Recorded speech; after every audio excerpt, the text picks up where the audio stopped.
Hello YouTube and welcome back to the channel. This is Miguel with season 1 of how to combine the DC deck building sets. And this is our 4th deck profile for the season. In this episode we'll be covering Rivals 1, Batman versus the Joker.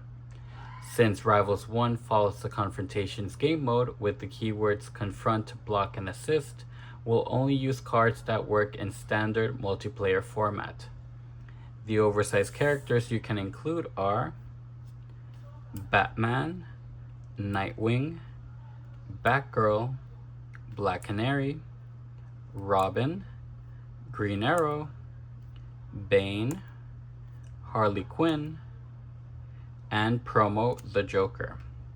In the supervillain stack you can include Ra's al Ghul, Deathstroke, the Joker, Mr. Freeze, with Impossible Mode, Ra's al Ghul, Deathstroke, the Joker, and Mr. Freeze.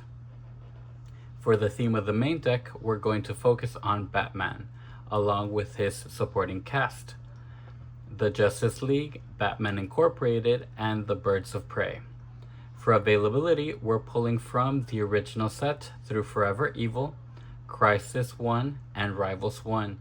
For a more immersive experience, you can buy a second copy to have doubles of the heroes and villains, with 2 to 4 copies of superpowers and equipment. For consistency, the main deck will be at 120 with 30 heroes, villains, equipment, and 24 superpowers with 6 locations. And now the deck profile. For heroes, at cost 2, we have doubles of Katana, Commissioner Gordon, Alfred Pennyworth, and Vicky Vale. Katana is a standard low-cost defense that can be bought in the early game. Commissioner Gordon is an early game defense that can generate VP tokens over the course of the game. Alfred Pennyworth provides recovery support by setting up your next draw with a card from your discard pile. Vicky Vale provides generic draw support, making her a strong buy in almost any deck. At cost 3, we have doubles of Plastic Man, Catwoman, and Batwoman. Plastic Man can copy effects of equipment you have played alongside him or in your discard pile as a way to maximize your turn. Catwoman works well in the mid to late game where VP tokens are being generated, allowing you to steal them from opponents with her attack. Batwoman provides generic support with power and draw, making her a strong buy in almost any deck.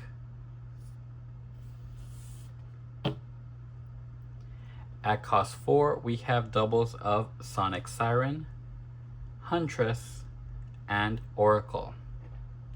Sonic Siren refreshes the lineup, helping to cycle out undesirable cards. Huntress helps improve deck consistency by removing unwanted cards from your discard pile before they go into your deck. Oracle optimizes your deck because she scouts the top 2 cards of your deck, draws one, and puts the other one back. At cost 5, we have single copies of The Dark Knight, Robin, and Nightwing, with 3 copies of Green Arrow.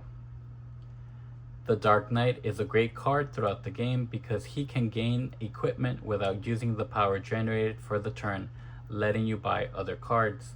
He can also be played with Catwoman to activate his secondary effect of putting a card you buy or gain this turn into your hand.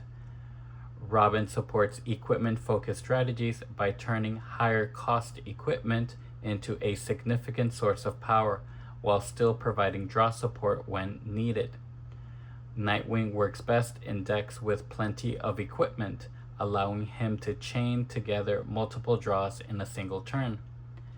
Green Arrow supports players with a high hero count in the endgame, serving as 5 VPs total. At cost 6, we have doubles of Red Robin. Red Robin provides generic support with +4 power, making him a strong buy in almost any deck.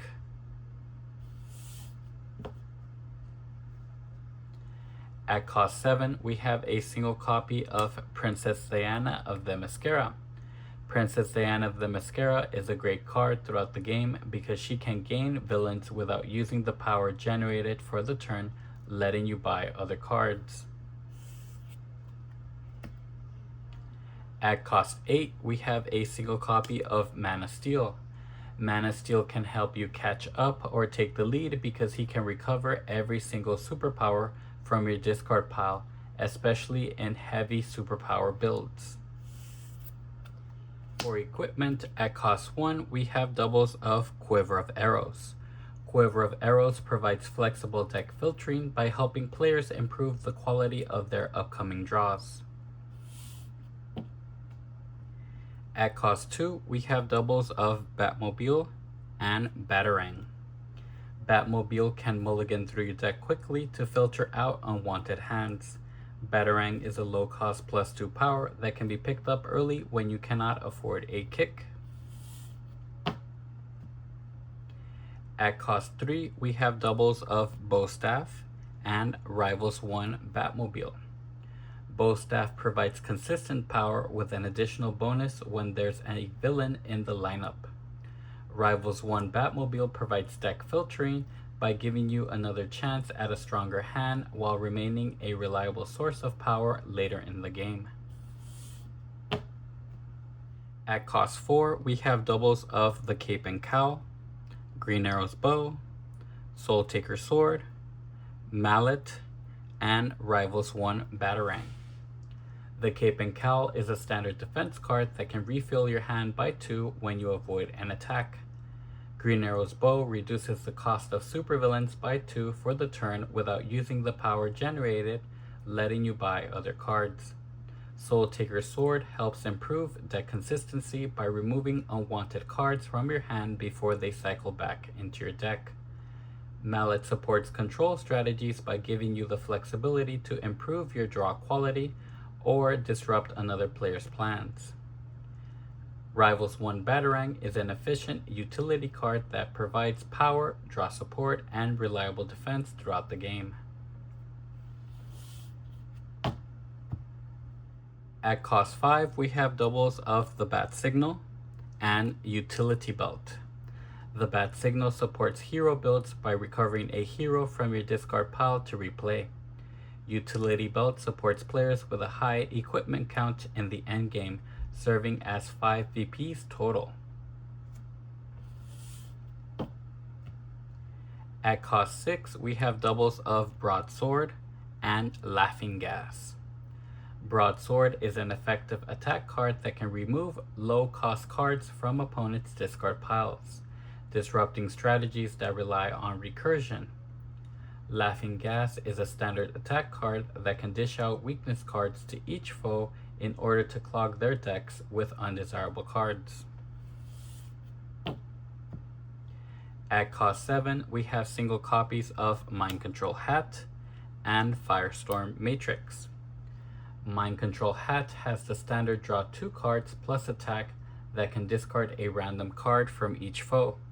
It can also be played with Jervis Tetch to play all heroes and villains from the lineup in order to maximize your turn. Firestorm Matrix supports lower cost strategies by upgrading one of your key cards into a reusable ongoing effect at the cost of destroying them at the end of the game. For superpowers, at cost 2, we have triple copies of Forever Evil Insanity and Rivals 1 Insanity. Forever Evil Insanity provides both hand disruption and defense, making it a flexible card for strategies that benefit from manipulating players' hands. Rivals 1 Insanity is a standard low-cost defense that can be bought in the early game. At cost 3, we have doubles of Expert Marksman and triple copies of X-Ray Vision. Expert Marksman helps improve deck consistency by removing unwanted cards, while generating VP tokens from the higher cost cards you destroy. X-Ray Vision gives a player access to the top of foes' decks in order to play a non-location card from any deck. At cost 4, we have triple copies of Bulletproof and Canary Cry. Bulletproof is a standard defense card that can draw a card and give the option to destroy a card from your discard pile. Canary Cry supports villain builds as it can put villains on top of your deck or into your hand when defending. At cost 5, we have doubles of Transmutation. Transmutation supports destruction-focused strategies by upgrading unwanted cards into better ones while generating additional VP tokens. At cost 6, we have doubles of Heat Vision and World's Greatest Detective. Heat Vision is a standard destroy card that can thin out your deck out of undesirable cards to not draw into them throughout the game. World's Greatest Detective is a great reveal to defend card because it can defend against multiple attacks that have been thrown against you in one turn. At cost 7, we have a single copy of Super Strength. Super Strength provides generic support with 5 power, making it a strong buy in almost any deck. For locations, at cost 4, we have a single copy of Blackgate Prison. Blackgate Prison is a great way to generate VP tokens from its effect of destroying vulnerabilities or weaknesses revealed through its effect. At cost 5, we have single copies of The Batcave, Gotham City, and Belle Reve. The Batcave is a draw engine for equipment-heavy decks. Gotham City can filter unwanted cards if it does not reveal equipment to draw. Belle Reve provides power generation in villain-heavy decks. At cost 6, we have single copies of Rivals 1 Arkham Asylum and Wayne Manor.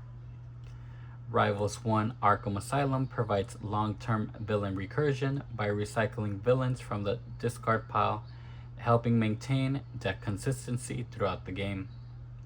Wayne Manor improves deck consistency in hero-focused strategies by continually placing heroes from your discard pile into the bottom of your deck. In closing, that's one way to combine the DC deck building sets. Remember, there's no correct way to build your main deck. These videos are here to inspire ideas and start conversations. What would you change? Would you replace older cards with Rivals versions? Let me know in the comments. Don't forget to like, subscribe, share, all the YouTube things. I'll see you on the next one.